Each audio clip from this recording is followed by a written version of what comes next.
อันนี้ชาวสะเลมานะตามมาขอบริเวณรอบนะวงส่วนนี้นะอาจารย์ว่าเอามุกเนี่ยว่าจักหน่อยผมก็อาจารย์นี่ลูกอีกคนนึงว่าเอามุกเนี่ยว่าจักหน่อยไทยพอนี่ครับ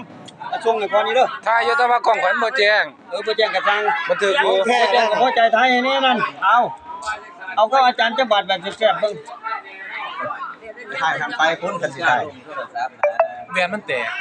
แม่นกล่องแตกเอาไม่เอาจุดถ่ายไว้ซื่อถ่ายไว้พอได้เบิ่งซื่อหนาแล้วผมก็ว่าคุณเถอะโอ้กล่องหน้าของแท้อยู่กล่องนี่มันของปลอมนี่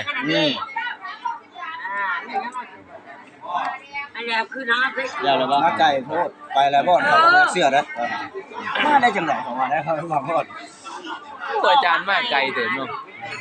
โอ้ไก่ก็นี่ยังไปเนาะข่อยยังไปฮอดเล่าเลยก็นี่ยังไปข่อยยังไปฮอดเล่าได้ลูกแต่ว่าก็บ่ไกล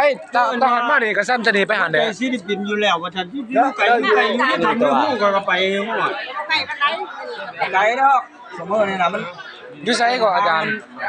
อยู่ไสก่อเรียก เขาพกแฝงขมวนแล้วแหละโอ้น้องบกขมวนจานตุ้ยจานยังจานตุ้ยอยู่แต่ก่อนน่ะอยู่แสงเดือนพวกแสงเดือนเอาเกือบสิไม่ใช่ว่าเองไปสร้างสีได้ใกล้ๆวันนี้เดือนเมืองสองพรปากซอยอาจารย์ต้องรับมาเกือบสิ รถไฟหน้านี้ที่ใดญี่ปุ่นสิมือกันเนาะมื